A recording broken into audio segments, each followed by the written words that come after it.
Hi Mervyn. So I wondered if you could tell us a little bit about Tom Millington, the blind beggar in Stoke around circa 1918. Tom Millington is a really interesting story because he was congenital blind. He, for 35 years of his 45-year-old life, he would beg, usually in one spot near to Stoke Railway Bridge, Glebe Street in Stoke. And he became known as something of a character, so people waved at him and acknowledged him. And this is where he'd rattle tins and attempt to keep a roof over his head. But on one fateful morning in 1916, he was not a well man, and he was clinically really rather ill, and he decided nevertheless to go back to his spot to beg.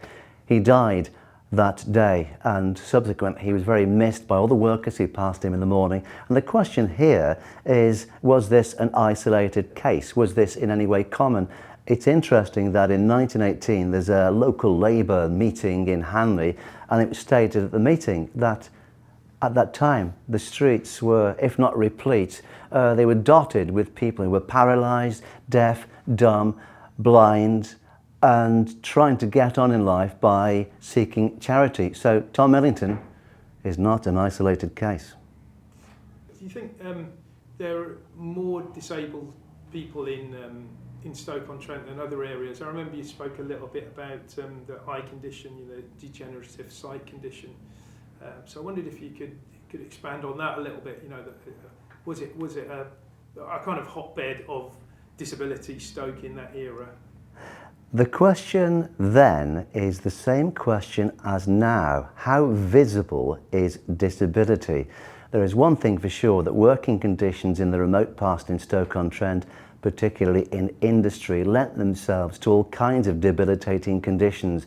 I've talked in the past about nystagmus, the distressing eye complaint suffered by miners, but there's a devil's shopping list of diseases and ailments and maladies that were to be found in the pottery industry.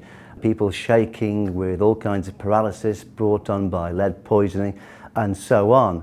The question was treating all of this. So at what period did we begin to care about the disadvantaged? So moving on now to the establishment of the North Staffs Deaf and Dumb Society, I wondered if you could talk a little bit about that and the origins of that organisation. The present umbrella group is Deaf Links, who are based in Birches Head in Hanley. They have a variegated history, so that if you look at their website, they claim the date of 1868. To be truthful, the idea of providing for the deaf and the so-called dumb in this area goes back to the 1830s, when there was a group allied to a Manchester umbrella group looking after the deaf and dumb that met quite regularly at the Castle Hotel in Newcastle. So I would take the whole story back to that period. But the North Staffs Deaf and Dumb Society, as they were originally known, go back to 1868, and they had a number of venues, none of which were particularly salubrious. They were often dirty, they were very make-do. So you had initially old schoolrooms in Hope Street in Hanley, very, very basic indeed, before they moved in 1917 to an old pot bank in Victoria Square in Shelton. And then, glory be, there's a lovely new building created in 1936, known to the generation today as the Ellis Centre. That was the name it took on in 1976. And this was the go-to place if you had a problem with impaired hearing, deafness, blindness, and so on. So this was really, really a big stride forward. I can't remember where I've seen it written, but just ad-libbing here again, the design of those buildings, and how they specifically catered for deaf people. Do you know anything about that? I can't remember if you've written about this or not, so forgive me if you haven't.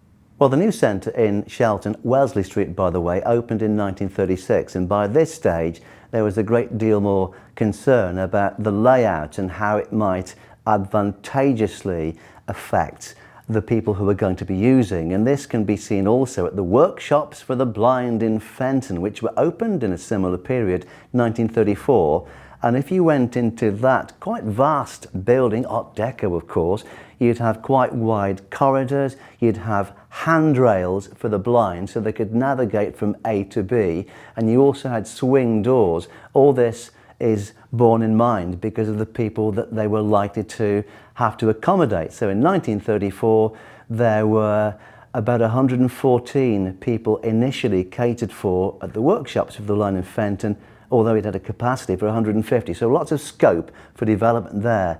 And when we talk about interiors, it's also important to talk about provisions made externally, so that in Fenton, which was a 3.5 acre plus site, you had extensive grounds for recreation, for example, or for walking.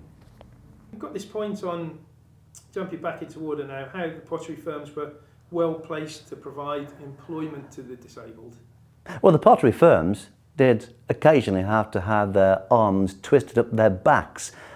In other words, you had to put pressure on them to get what you wanted in terms of the jobs provided, the opportunities given. And a fellow who was very adept at this was Joseph Ellis, who was very, very involved, an absolute pivot with the North Staffs Deaf and Dumb Society. He was known at the time as a missioner, and his job was to secure employment for those people in the Deaf and Dumb Society. So what he did quite literally was to stand in the old dole queues, the labour exchange queues, would you believe, and try and negotiate with folks to secure jobs for the deaf and dumb. He made several phone calls, he and his wife, very important at this time. So, and he was very, very successful indeed. There's a statistic somewhere, 1933 I think the date is, where it is stated that there were 280 deaf and dumb people across North Staffordshire, 172 in Stoke itself, and all but 12 had been given jobs. That's wonderful testament to the ability of Mr. Ellis. Yeah, if you could tell us a little bit about what the blind workers did at the workshops for the blind in Fenton. Fenton Workshops for the Blind gave blind people a degree of dignity because there they were in the various workshops. And by the way, it was gender segregated, a bit like a Victorian school as was in the 1930s, mind you. And they made things like wicker baskets and mats and carpets, or if you wanted a chair mended for your kitchen, they would do that for you too. And it was conceived from the beginning that there would be a shop on the front of the building from which the fruits of these labours could be sold. Yeah, I wondered if you could tell us a little bit about the origins and history of the Mount School and also the scholarships for the Mount School too.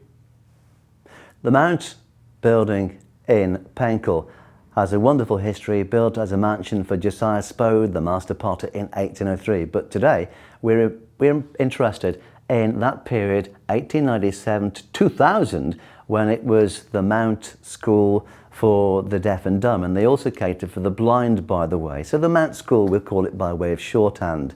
So this was, I think, a residential school too, which catered for the disadvantaged. There was a large hall inside with gym equipment. Externally in the extensive grounds, there was, I think, a football pitch there. There were asphalted paths, and you could sleep beneath the stars because there was outdoor education, and there was a lot of latitude in terms of educating those people at the Mount School. What about this idea of setting them up for life? Well, one way in which this could have been done, and was on rare occasions, scholarships were sometimes granted and funded for people who showed artistic ability. So there's a young fellow by the name of Clowes who in 1907 is displaying wonderful creative ability, and so he gets a scholarship and he's trained at Copeland's in Stoke and then later at Wedgwood in Etruria. So he reaches the age of 18 and a half after all this training, and he's good enough to be set up for a job in the pottery industry. Well, that's not bad going for somebody who is congenitally deaf.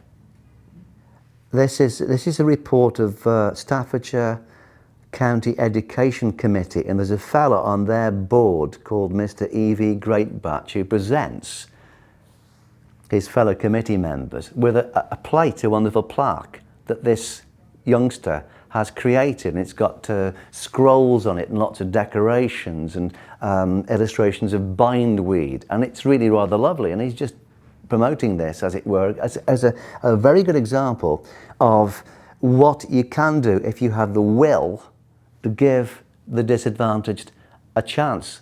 So with any luck, this fella, Mr. Clowes, was set up for life, not necessarily at Wedgwoods, but at another pot bank. I've got the quote from Greatbatch here about Clowes, which I think is worth doing. "He was a boy," he said, "who without education would have been the dummy, the butt, and the scoff of Pit Brow or Hillside. But after the training which he had received, he had now a chance of becoming a leading artist in the pottery industry."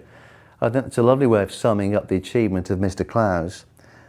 There is the other lovely success story wherein it's 1939 and two pupils from the Mount School in Penkle, they were chosen to play football in the 1939 Olympic Games in Stockholm.